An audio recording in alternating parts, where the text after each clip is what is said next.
je fais mon entrée en campagne ici. Et donc, je voudrais essayer de vous dire, en préalable, quel moment, d'après moi, politique, nous vivons, quel moment dans la durée, et c'est un peu ce que je vais essayer de décliner pendant la campagne. Donc, vous êtes mes cobayes. C'est un inconvénient. Il y a un avantage, c'est qu'on va vivre ensemble une expérience, puisque je ne sais pas exactement ce que je vais dire. Ouais. Je vais me paumer dans mes papiers. Je compte donc sur votre indulgence. Si vous ne me comprenez pas, c'est pas vous, c'est moi. D'accord ? Alors, pourquoi je viens ici, dans la Sarthe ? C'est pas particulièrement au Mans. C'est que j'ai mes copains qui font un truc qui s'appelle Allo Véran depuis maintenant 2 mois. C'est-à-dire que chaque fois qu'il y a un service d'urgence qui ferme la nuit, ou qui ferme le week-end, ou qui ferme pour les urgences pédiatriques, ou qui ferme définitivement, ils font un tweet qu'ils envoient au ministère de la Santé, Allo Véran, et il y avait d'ailleurs Moissac, le 5 décembre, il me semble, la fermeture donc, de là où Sabrina Ali Ben Ali s'était fait soigner quand elle était gamine. Et je vois apparaître des noms de bled, Moissac, je ne connaissais pas. Mamers, je ne connaissais pas non plus. La Flèche, je ne connaissais pas. Bailleul, je ne connaissais pas. Saint-Calais, je ne connaissais pas. Mais comme je suis né à Calais, je me suis dit j'ai envie d'aller voir. Vous voyez, c'est con, hein. Les inspirations, des fois. Non, je voulais commencer ma campagne dans des bleds comme ça.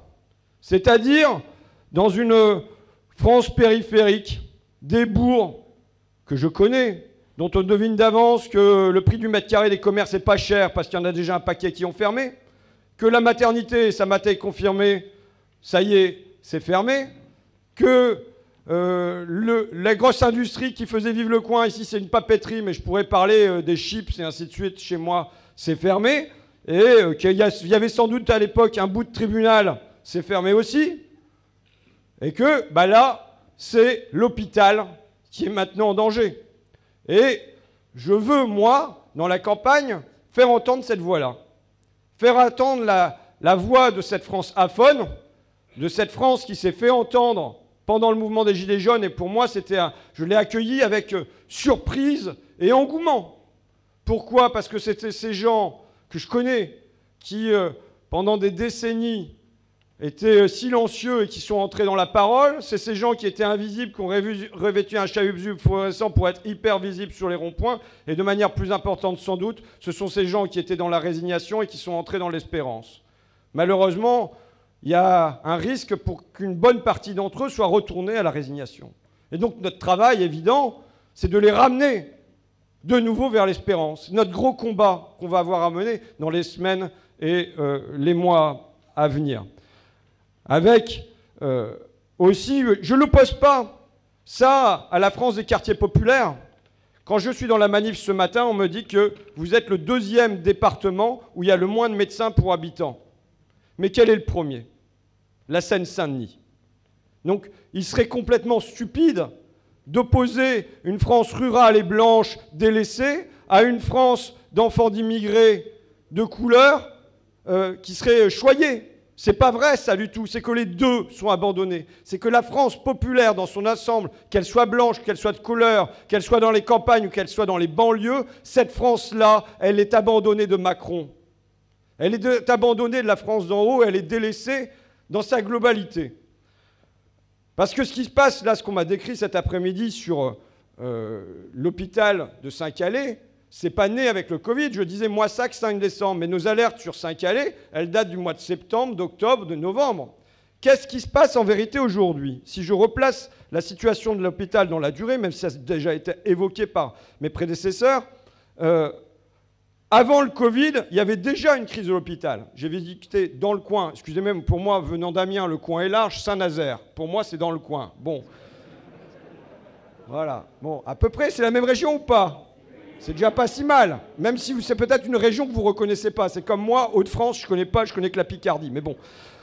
Mais Saint-Nazaire, quand on y passait, il y avait déjà les brancards dans les couloirs et déjà il y avait la chef de service qui témoignait. Pour qu'elle témoigne auprès d'un député de la France Insoumise, la chef de service, ça veut dire que déjà il y a un niveau de colère qui est assez élevé, vous voyez ? Bon, et donc elle me disait quoi ? Elle disait, le matin quand j'arrive à l'hôpital, c'est pas « Ah, comment allez-vous, monsieur Untel ?» c'est « Qui je vais pouvoir sortir du service ?» Et il y avait les brancards dans les couloirs, mais il y avait les brancards dans la salle d'attente. Et comme la salle d'attente avait débordé, ils avaient construit un Algeco dehors pour accueillir des brancards supplémentaires. Donc on était déjà dans situation de crise. C'est déjà le moment où je brandissais le carnet de chèques dans l'hémicycle en disant à Buzyn, c'était elle à l'époque, sortait le carnet de chèques. Et c'était l'époque où Emmanuel Macron allait faire la leçon aux soignants en leur disant qu'il n'y a pas d'argent magique. Vous voyez ?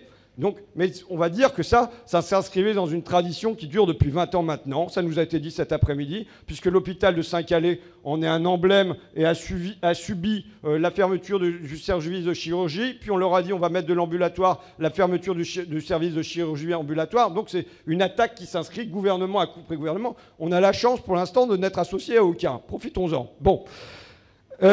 Maintenant, ce qui a changé, c'est que dans le cœur de la crise Covid, un président de la République, il était en particulier à Mulhouse, je ne sais pas si vous vous souvenez de ces images marquantes, où quand même chacun vivait chez soi, puisqu'on nous disait d'y rester dans une forme de peur, et le président de la République est apparu à la télévision en disant ceci: « Je tiens avant toute chose à exprimer ce soir la reconnaissance de la nation à ces héros en blouse blanche, ces milliers de femmes et d'hommes admirables qui n'ont d'autre boussole que le soin, d'autres préoccupations que l'humain.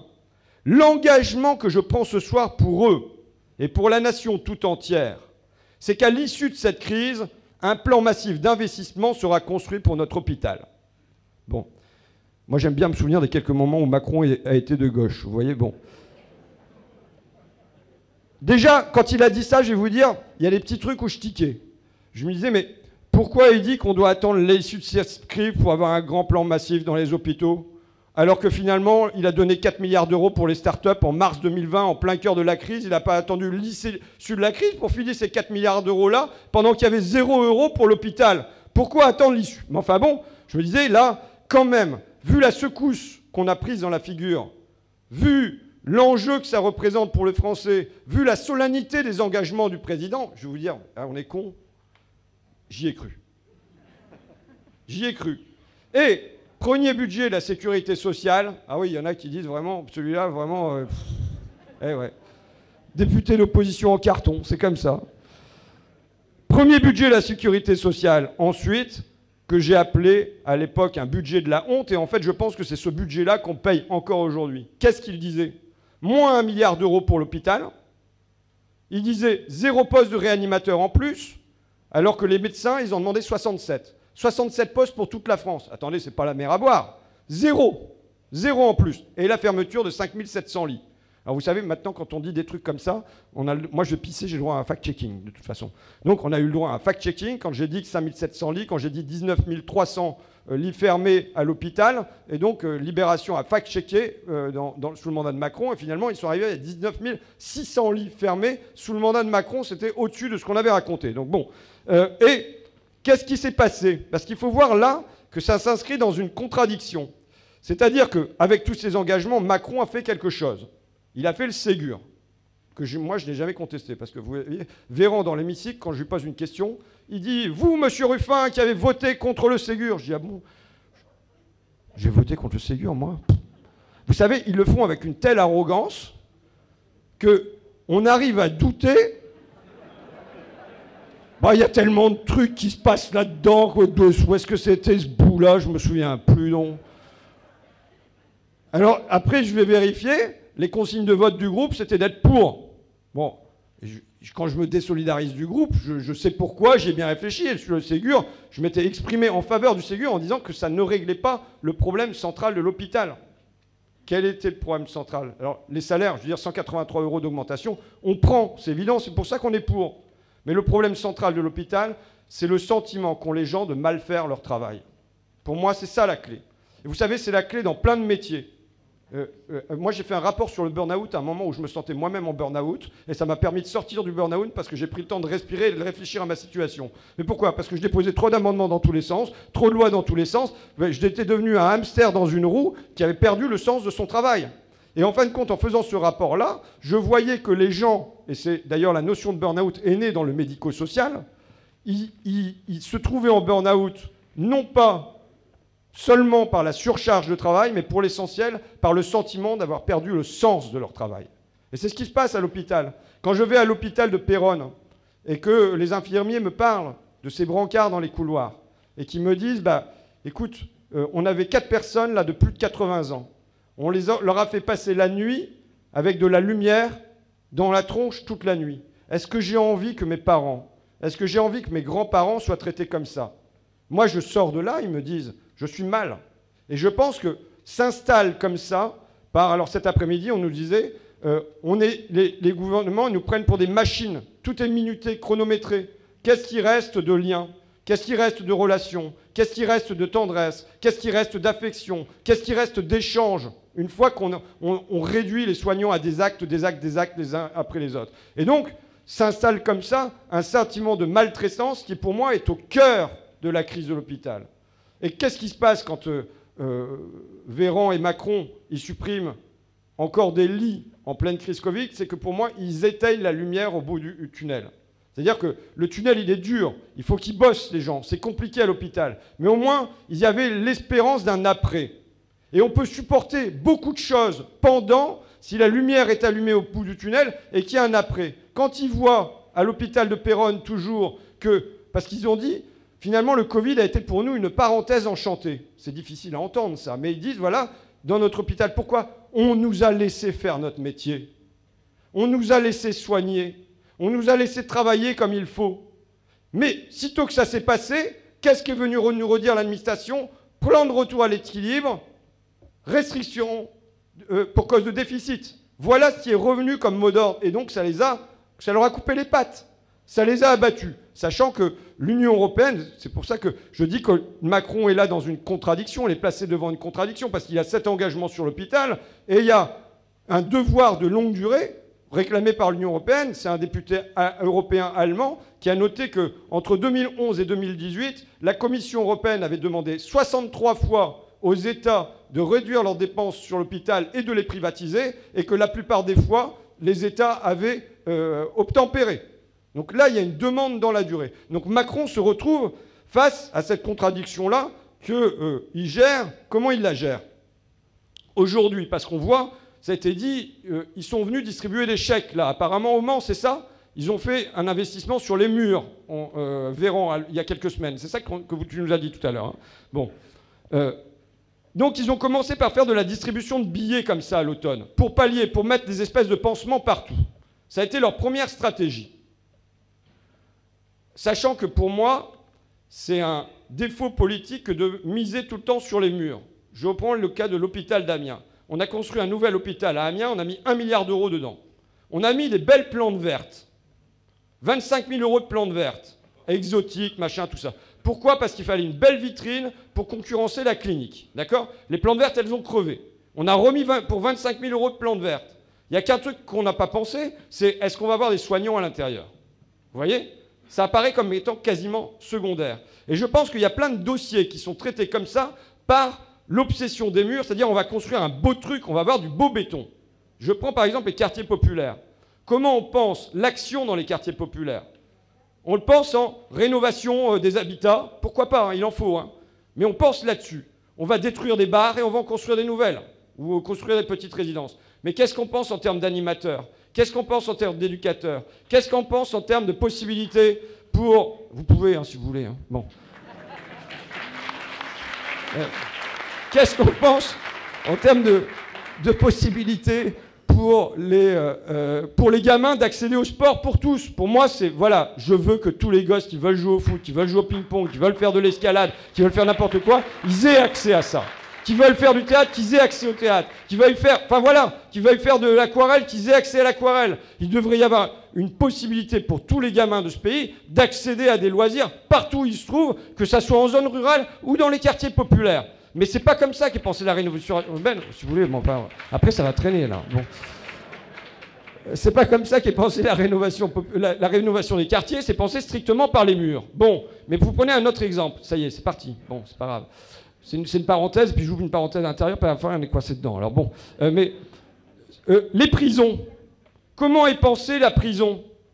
L'essentiel du problème des prisons, c'est que vont devenir les gens quand ils vont sortir? Est-ce qu'il va y avoir des éducateurs pour servir de passerelle, pour qu'il y ait un logement, pour qu'il y ait du boulot, pour qu'il y ait un sens dehors, pour pour qu'il y ait peut-être de la famille dehors, ou bien est-ce que le gars il va sortir en slip?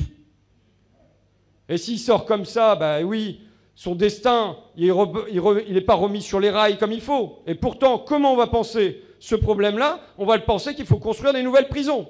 Donc il y a une obsession quasiment par les murs. Donc voilà, la première méthode, j'ai vu Castex passer partout dans tous les hôpitaux et aller distribuer des gros chèques à des dizaines de millions parce qu'il sentait qu'il y avait le feu à l'hôpital. Et là arrive la vague Omicron, dont ils vont faire une opportunité. Quelle est cette opportunité? Je vais faire mon intello, c'est un truc de Roland Barthes, donc qui est l'auteur des mythologies. Il parle de naturalisation du social. C'est-à-dire quoi? C'est-à-dire que là, on a une crise de l'hôpital qui est politique, qui naît de décisions politiques, qui naît de choix budgétaires. Et ils vont le naturaliser en faisant passer ça comme étant de la faute du virus. Donc quelque chose qui est de l'ordre de la nature, sur lequel, du coup, on aurait peu de contrôle et qui ne relèverait pas de ce qui se décide en haut. Vous voyez? Toute l'opération est là. Et il se trouve que, stratégiquement, il réussit à l'intérieur de ça une deuxième opération qui est de dire non seulement c'est la faute du virus, mais c'est de la faute des non-vaccinés à l'intérieur du virus. Et donc, il parvient à faire, c'est la 3e fois dans son mandat. Le commentaire le plus intelligent que j'ai lu là-dessus sur ma page Facebook, c'était un gars qui m'a dit « Au moins, avec les non-vaccinés, ça fait la... »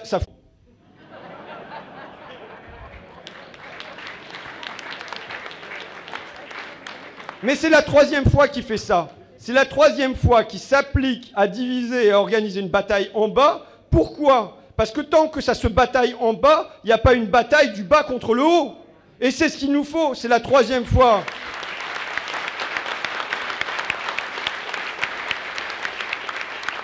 C'est la 3e fois, je dis, parce que la première fois, c'était sur les gilets jaunes qui étaient devenus des espèces de lépreux. Vous voyez? Toute la violence était de leur faute, ils puaient, bon, voilà quoi. Et après, quand il y a une pause, en effet, c'est les musulmans, on te reçoit un coup de voile, on va te faire une loi spéciale. C'est de la faute aux non-vaccinés. Que les choses soient dites, personnellement, je suis favorable au vaccin, je pense que ça évite les formes graves. J'ai œuvré pour qu'au milieu de ma circonscription, à Flix-Secours, il y ait un centre de vaccination pour pas qu'il y ait que les vaccinodromes Amiens et Abbeville, bon, c'est les communes de chez moi, quoi, mais pour dire qu'en zone rurale, il y a un accès possible. Je souhaitais même, moi, qu'il y ait une ouverture tous les jours des salles municipales dans les petits bleds de campagne, c'est-à-dire qu'on amène le vaccin à proximité. Je demande que la France produise du vaccin et je demande qu'il y ait une levée du brevet sur les vaccins.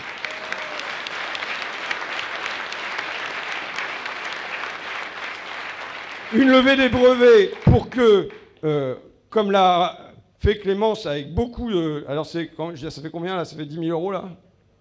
Là, ça en fait 5 000. Bon, d'accord. Bon, voilà. Donc, pour qu'il n'y ait plus ça, il n'y a pas de raison que chaque instant, de manière invisible et inaudible, mais vous déboursiez, finalement, on débourse tous un peu d'argent pour Pfizer et compagnie. Ça, c'est une chose. Mais aussi, évidemment, pour qu'il y ait un accès du vaccin pour les pays du Sud. Donc, évidemment, je suis favorable au vaccin. Mais je déteste la manière dont c'est fait. C'est-à-dire avec la seringue sous la gorge, d'une part, avec la volonté de diviser les Français, et avec, finalement, quasiment de manière théorisée, le mensonge successif. C'est-à-dire, on vous promet que la vaccination ne sera pas obligatoire, dans un premier temps. Jamais ça le sera, il n'y a pas de problème. Dans un deuxième temps, le pass sanitaire, vous en faites pas, ça sera que pour les événements avec des milliers de personnes. Dans un troisième temps, finalement, ça sera pour les actes du quotidien, mais vous pourrez toujours faire des tests. Et puis finalement, il n'y a plus de tests. Et je déteste, moi, cette manière de faire sournoise, hypocrite, et d'entraîner les gens comme ça. Voilà, je ne supporte pas ça. Mais politiquement, ça marche. Vous savez, ça me rappelle... moi, quand je me trouvais sur le parking des Whirlpool en 2017 pendant ma campagne, donc fermeture de l'usine de sèche-linge, et je discute avec les gens. Qu'est-ce qu'ils font les gens? Ils me parlent des assistés, me parlent des réfugiés, me parlent des immigrés. C'est-à-dire qu'ils réussissent. Pourquoi? Parce qu'ils les voient. C'est autour d'eux. C'est à la télé. C'est visible. Vous comprenez? Et donc, tout le mouvement politique que je dois faire à ce moment-là, mais que nous devons tous faire, c'est d'aider les gens à relever le nez vers le haut. Elle leur dit, mais attendez, Jeff Fettig, vous connaissez même, c'est même pas son nom, c'est le PDG de Whirlpool, il est à 6000 km d'ici et c'est lui qui a décidé de votre destin et vous êtes en train de vous en prendre à la personne qui serait pas vraiment handicapée mais qui toucherait une allocation dans votre bloc d'immeuble. Et là, c'est ce qu'ils sont en train de faire. Et donc nous avons le devoir, évidemment, de faire que les gens ne regardent pas à se chicaner en bas, mais qu'ils s'unissent pour regarder en haut.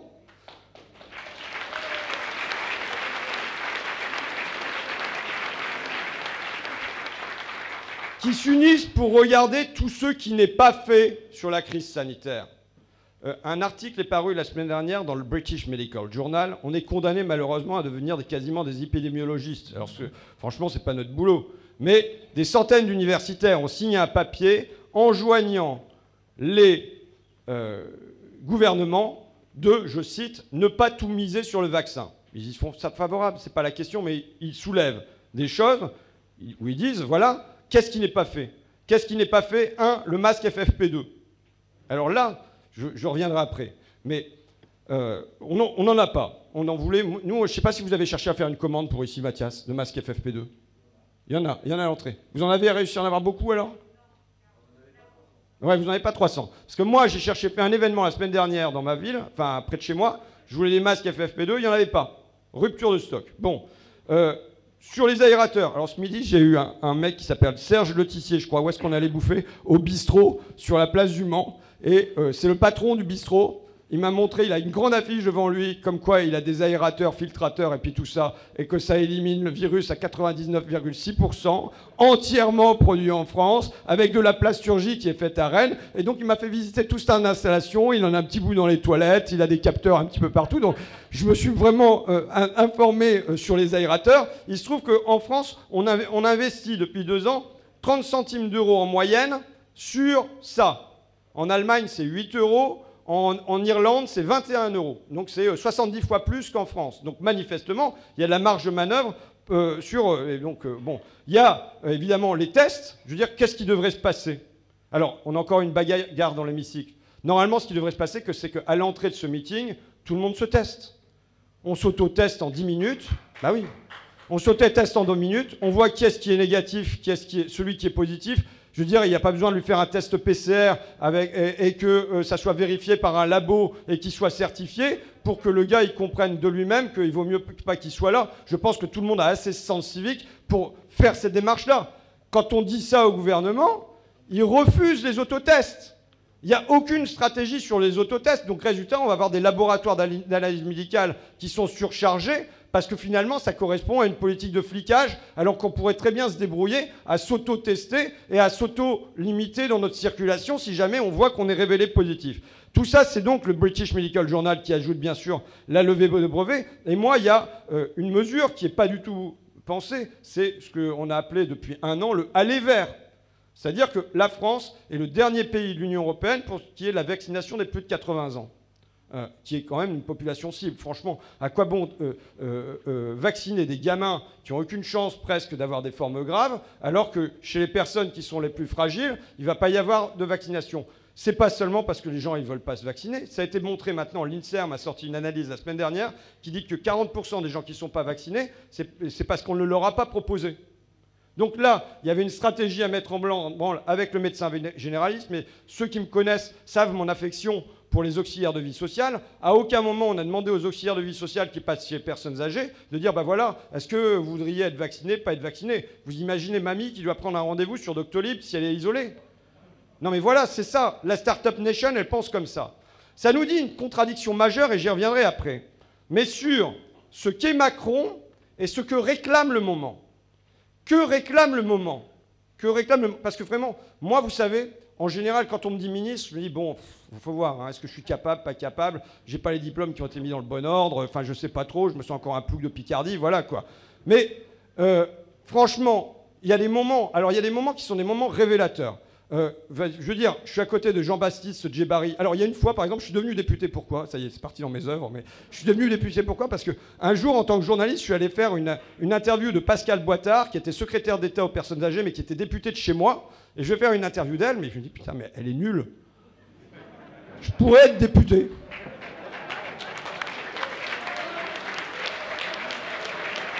Et ça a constitué une révélation. Bon, et je vois Jean-Baptiste Djebari. C'était notre voisin dans l'hémicycle, on était échangé 3 mots, franchement, il n'y avait pas grand-chose, quoi. Je vois, il est ministre. Ah, je me dis, en effet, pourquoi pas moi, quoi. Mais, je pense que, je veux dire, quand on se prend un virus en pleine tête comme ça, une pandémie, il ne faut pas se la raconter. C'est pas facile pour des dirigeants, je l'entends. Mais franchement, je vous donne mon sentiment, de voir comment ils ont été nuls, ça me donne confiance que oui, je pense qu'on aurait fait mieux, qu'on aurait fait beaucoup mieux. Non mais attendez, vous imaginez qu'ils sont en train de proposer maintenant aux profs, après 2 ans, qu'on leur distribue ce type de masque-là, même pas des masques FFP2. Mais enfin, on est dans le délire, quoi. On est dans le délire. Donc vraiment, moi j'ai la... Pourquoi? Alors je veux le théoriser. C'est parce que, au-delà de Macron, il y a lui-même, mais au fond, ils sont habités par une idéologie qui est celle de la concurrence et du marché. Comme le FOL, mais bon, vous savez, comme 100 000 personnes. Je me souviens d'un agriculteur qui était à la FNSEA, mais qui était dans les fruits et légumes, qui, à un moment, monte à Bruxelles avec ses collègues de la FNSEA. Lui, il était plutôt protectionniste et tout ça, et ils vont voir la DG, la Direction Générale du Lait, à Bruxelles. Et il me dit, mais ils m'ont dit que concurrence, on aurait cru des petits soldats de Milton Friedman. Milton Friedman, donc le dirigeant de l'école de Chicago, qui est un ultra-libéral. Ce qu'il faut voir, c'est qu'on a des idéologues qui sont au pouvoir. On a des dogmatiques qui sont au pouvoir. Et donc, ils sont là pris en contradiction parce que, manifestement, le marché, il ne marche plus, là. La concurrence, c'est pas ça qui produit des masques, c'est pas ça qui produit des tests, c'est pas ça qui produit une stratégie dans la crise. Vous savez, quand par exemple on interroge Agnès Pannier-Runacher sur on est en manque d'hypnotique dans le cœur de la crise, ça veut dire quoi? Ça veut dire concrètement qu'il y a des gens qui sont non seulement en train de crever, mais qui sont en train de crever dans la souffrance. Parce qu'il y a une pénurie de sédatifs, et donc les toubis, ils n'ont pas les produits qu'il faut pour alléger la souffrance des personnes. Et que Agnès Pannier-Runacher, interrogée en commission par Zoom, me répond « Je crois que nous pouvons faire confiance à Sanofi ». Mais oui, moi je fais confiance à Sanofi pour faire du profit. Je ne fais pas du tout confiance à Sanofi pour produire les médicaments essentiels dont les Français ont aujourd'hui besoin. Et donc, ce que je veux dire par là, c'est que on n'a pas affaire à une nullité conjoncturelle ou accidentelle. C'est une nullité structurelle qui est que, aujourd'hui, qui est Macron? Qui est l'entourage de Macron? Qui est, grosso modo, dans la poursuite du libéralisme orthodoxe? Ça ne correspond pas à la nécessité de notre pays à ce moment-ci. Il nous faut des gens qui aient pensé le rôle de l'État. Qui ait pensé le rôle de l'État comme intervention sociale, comme intervention sanitaire, et pas des gens qui arrivent au pouvoir en pensant que plus l'État est éloigné, plus ça va, et qui du coup s'en saisissent que par le biais de la matraque. Voilà ce qu'il nous faut. Pardon? Et McKinsey, voilà. Donc, mais cette contradiction-là, elle se voit dans plein de choses. Vous savez, au moment de du surgissement de cette crise, la France se découvre à poil.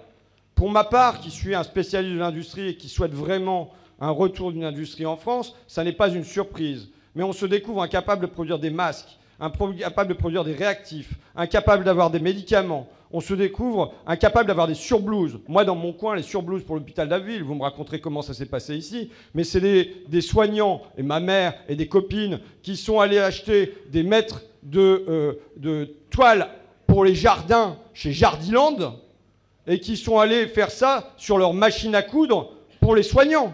Voilà comment la débrouille s'est passée. Alors ça a un côté romantique, hein, mais quand même en termes de logistique pour les soignants, il y a une soignante qui m'a dit, c'est quand même dingue, puisqu'elle était à sa machine à coudre, que ça soit le soldat qui doit fabriquer lui-même son armure. Comme si ça ne lui suffisait pas de devoir monter au front. Donc voilà, on s'est retrouvé dans ce temps-là. Et là, où on voit que, par exemple, c'est... qu'a dit Macron à ce moment-là? Puisqu'il y a, vous voyez, comme sur l'hôpital, il y a des épiphanies, il y a des moments comme ça de surgissement, de révélation, avec des espèces de tête à queue complet. Que nous dit-il à ce sujet? Déléguer notre alimentation, notre protection, notre capacité à soigner, notre cadre de vie au fond à d'autres est une folie. Nous devons en reprendre le contrôle. Les prochaines semaines et les prochains mois nécessiteront des décisions de rupture en ce sens, je les assumerai. Mais est-ce qu'on a vu le moindre remise en cause des accords de l'Organisation mondiale du commerce? Il le faut. Il le faut. Il n'y aura pas de retour d'une industrie en France sans une remise en cause des accords à l'Organisation mondiale du commerce. Il n'y aura pas d'une agriculture juste, locale, dans notre pays sans une remise en cause des accords de l'High Ground. Ça n'existera pas. Sinon, le libre-échange fait qu'il y a la possibilité pour les capitalistes, on va dire, ou pour les dirigeants, d'aller chercher ce qui est le moins cher partout sur la planète. Moins cher en termes de coûts sociaux, moins cher en termes de coûts environnementaux, moins cher en termes de coûts fiscaux. C'est une fatalité. Est-ce qu'il y a eu le moindre début de ça? Au contraire, ils ont continué à signer les accords de libre-échange. Alors, avec le Canada, c'était fait avant, mais il y en a eu depuis avec le Singapour, il y en a eu depuis avec le Vietnam. Là, on est en train de poursuivre des négociations, de les rouvrir avec l'Inde. Bref, c'est la norme qui se continue. Pourquoi? Parce que Macron, mais quand je dis Macron, je dis 1000 Macron, je dis 10 000 Macron, j'ai dit toute une élite qui nous dirige et qui a été biberonnée à la même chose, en passant par Sciences Po, en passant par l'ENA, en passant par la commission Attali, dont le but était de dire qu'il fallait que la France cesse d'entrer dans la mondialisation à reculons, mais qu'elle y aille de plein pied, en passant par la French American Foundation, donc qui est un institut d'amitié franco-américain, en passant par le groupe Bilderberg, comme M. Macron, en passant par tout ça, qu'est-ce qu'ils pensent? Ils pensent que la mondialisation est une bonne chose et qu'il faut qu'on entre de plein pied toujours davantage dans la mondialisation. Donc il y a le choc du Covid, mais est-ce que ça se transforme en réalité derrière? Non. Et ça se voit sur un objet particulier. Je ne l'ai pas là. Doit être dans la poche de ma veste, si tu veux pouiller les poches de ma veste, mais il y a plein de trucs dans les poches de ma veste. Ah ben elle est là ma veste, c'est pas grave. Les masques FFP2. Macron, pour de vrai, a un projet d'industrie sur ce point. Il met des dizaines de millions, voire des centaines de millions pour faire renaître une industrie du masque. J'ai reçu un courrier à l'Assemblée nationale du patron de la fédération. Alors, je ne sais pas si je vais le retrouver parce que je vous avais prévenu que ce serait le bordel dans les papiers. Hein. Il dit ceci, le patron, donc je reçois une lettre de patron, je suis toujours très attentif à ce que me disent les patrons, et je dis ça sans déconner. Parce que les patrons, ils m'apportent un regard qui n'est pas celui des gens que je croise tous les jours, et donc je prends. Moi, je rencontrais un patron dans la Somme il y a 15 jours qui me disait on a un problème dans le bâtiment, c'est que les patrons, ils ne veulent pas payer. Et c'est un patron qui me le disait. Et voilà, comment vous voulez avoir un maçon à 11,50 €? C'est pas possible. Il n'y a personne qui a envie de travailler à 11,50 € en se prenant du vent, de la pluie et tout ça. Et c'était un patron qui me le disait. C'est pas mal comme argument d'autorité. Si vous dites le syndicaliste de la CGT, il m'a dit que les maçons n'étaient pas bien payés, bon, je prends, d'accord? Mais si c'est un patron qui le dit, c'est mieux, non? Bon.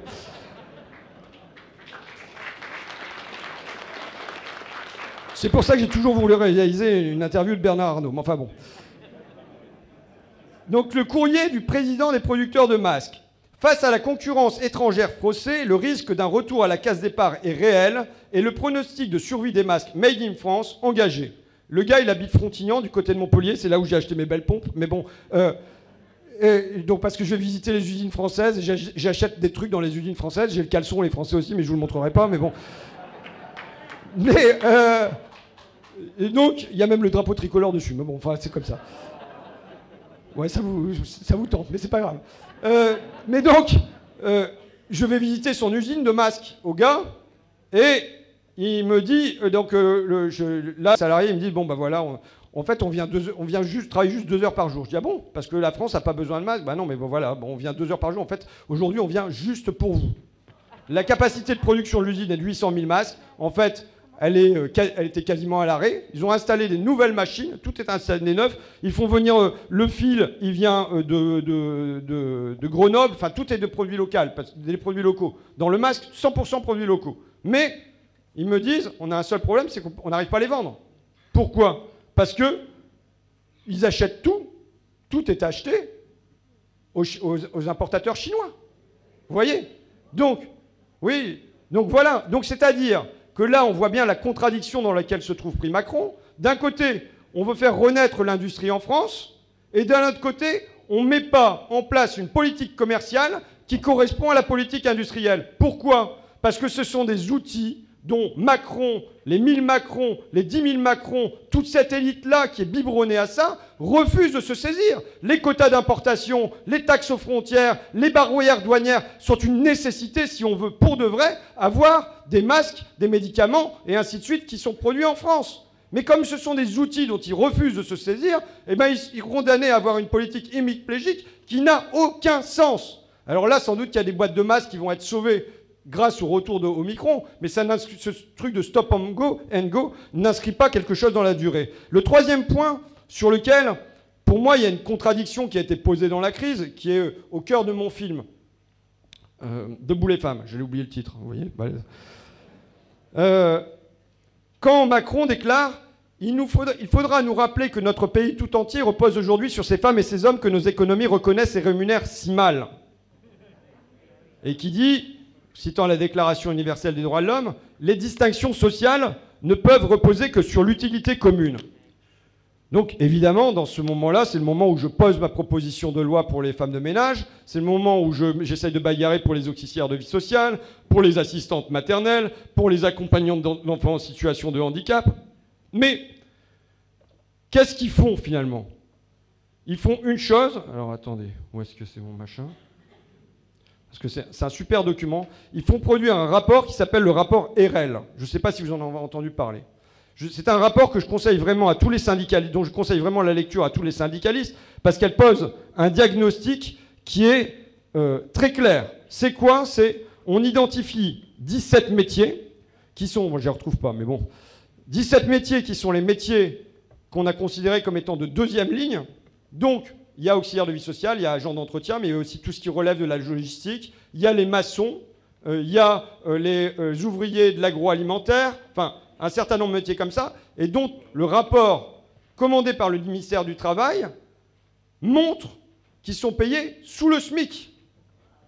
Pourquoi? Parce que soit il y a des temps partiels contraints, comme pour les accompagnantes d'enfants en situation de handicap, mais soit il y a une alternance de période d'intérim et de chômage. Et donc dans tous ces métiers-là, qui sont censés être les métiers les plus essentiels au pays, tous les métiers de la deuxième ligne, on se retrouve à être sous le seuil de pauvreté. Qu'est-ce qui est décidé à ce moment-là? Il est décidé, c'est la citation, on entre dans le domaine politique, je le dis, le rapport d'un point de vue académique est remarquable. Mais on entre dans le domaine politique, et que dit le ministère du Travail, que dit les plateformes? Nous faisons le pari avec confiance que le dialogue social aboutira à quelque chose d'intéressant. C'est-à-dire le laisser-faire.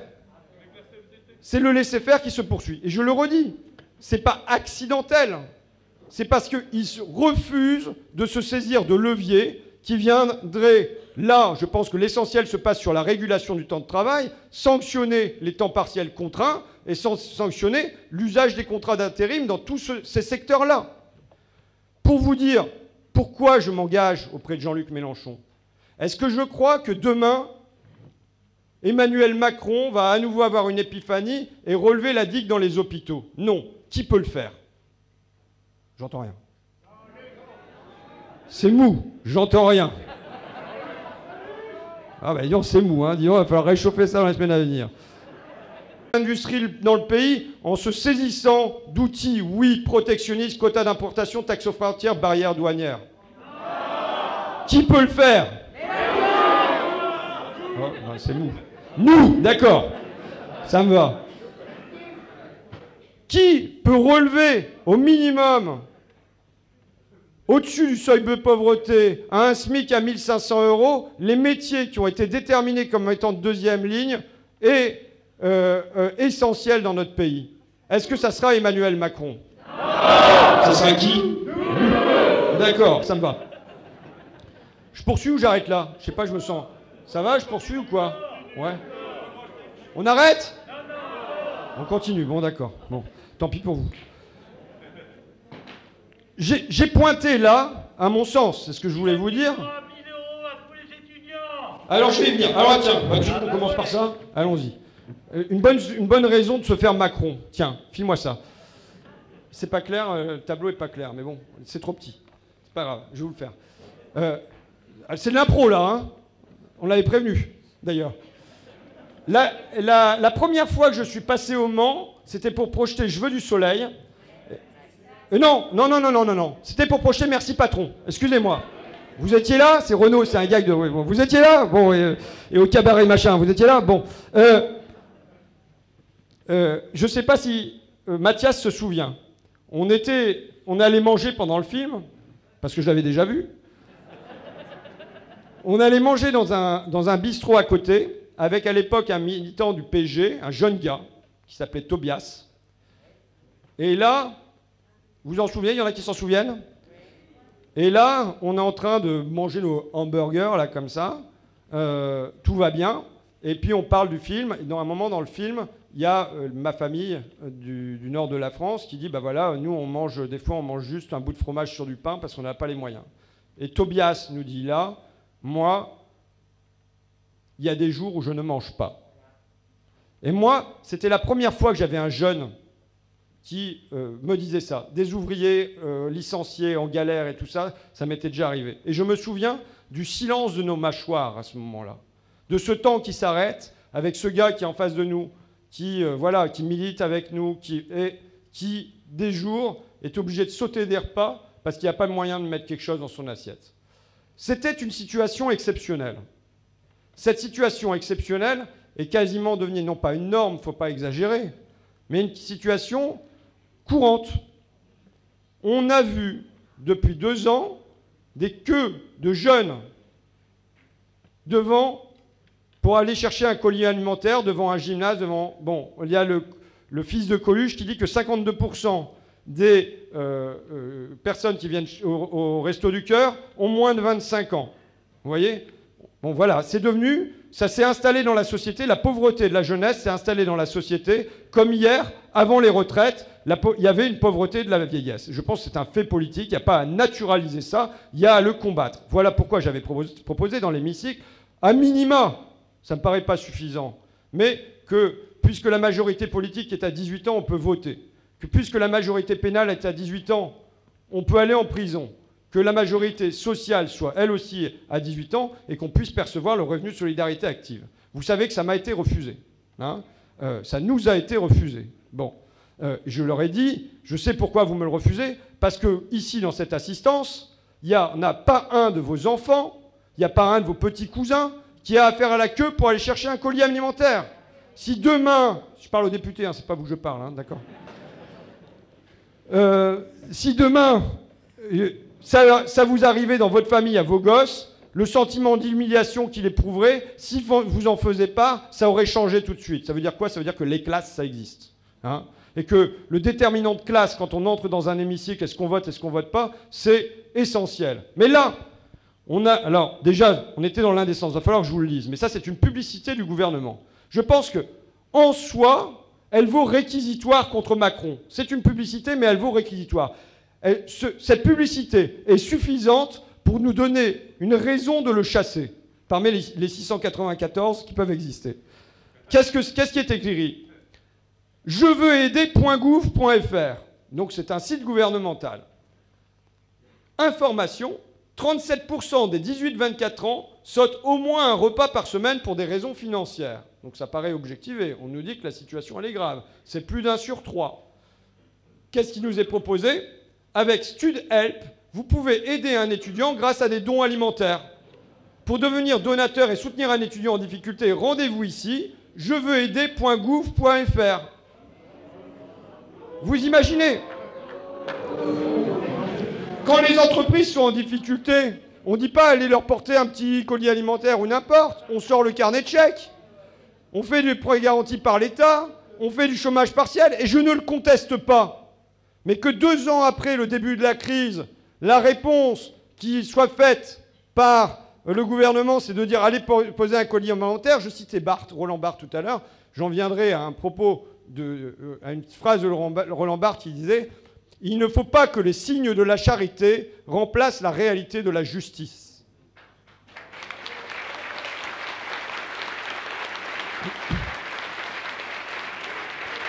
Et ce que nous réclamons, évidemment, c'est la réalité de la justice. Je vais essayer de faire plus vite sur la deuxième partie. Je vous avais prévenu que comme vous êtes des cobayes, je ne maîtrise pas très bien la durée de combien ça peut durer tout ça, quoi.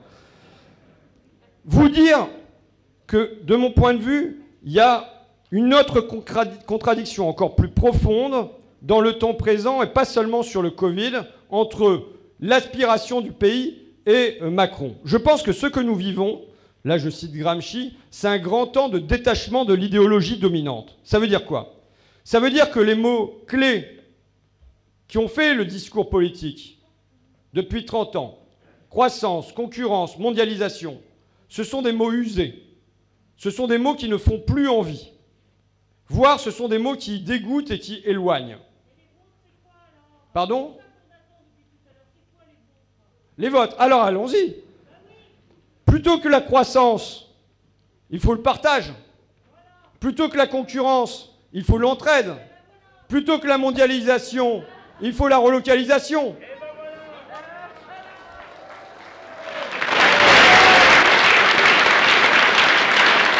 Maintenant, le travail qui est le nôtre, c'est qu'à ce détachement, nous, on doit produire un rattachement. Et il ne va pas de soi. Il ne va pas de soi que les gens se remettent... C'est-à-dire qu'ils ont un désir. Leur désir profond, par exemple, quand on interroge les gens pour savoir qu'est-ce que c'est votre maison idéale. Les gens, vous voyez, c'est pas du... Il y a des sondages politiques sur est-ce que dire que le programme de la France Insoumise était acclamé à 70, 80, 90% selon les propositions, baisser la TVA sur les produits de première nécessité, sur le fait qu'il doit y avoir un hôpital à moins de 30 km, qu'il doit y avoir la sécurité sociale pour tous, toutes ces mesures-là sont acclamées à 70, 80, 90%. Mais même dans l'infrapolitique, il y a un mouvement qui se produit de bascule important dans la société. C'est quoi ? On demande aux gens, qu'est-ce que c'est pour vous la maison idéale ? Et les gens, ils disent quoi ? Ils disent, moi je veux à 67% un cocon familial. Moi je veux un jardin. Et ce n'est que 15% des gens, et ça vient en tout dernier, qui disent, moi ce que je veux c'est une maison connectée, intelligente, high-tech. Et pourtant, vers quoi va aller le pouvoir si on le laisse faire ? Il va aller vers nous faire des maisons high-tech, connectées, et ainsi de suite. Donc là, il y a une tension entre le désir des gens et ce que va produire le système dominant. Mais de la même manière, quand on demande aux gens, est-ce que vous voulez ralentir ou accélérer ? À 65%, les gens ils considèrent que ça va trop vite, qu'il faut ralentir. Et pourtant, quel est le maître mot de Macron et de tous les autres ? C'est il faut accélérer, accélérer, accélérer, accélérer. On a là une tension entre le désir profond des gens. Dernier point, quand on demande aux gens comment vous pensez que va se résoudre la crise climatique, est-ce que vous pensez que ça va se résoudre par des innovations technologiques ? Il y a 21% des gens qui pensent ça. Ou est-ce que ça va se produire par un changement de société ? Il y a 55% des gens qui pensent que c'est par un changement de société. Et pourtant, tout le pari des dominants, ça va être d'aller vers de l'innovation technologique. Et je pense que là, les dominants sont pris dans une extrême tension comme ça, qui fait que pour l'instant, ils le résolvent en gros par la peur. Et je pense que l'une des principales choses qu'on a à faire dans les mois qui viennent, dans les semaines qui viennent, c'est que c'est même pas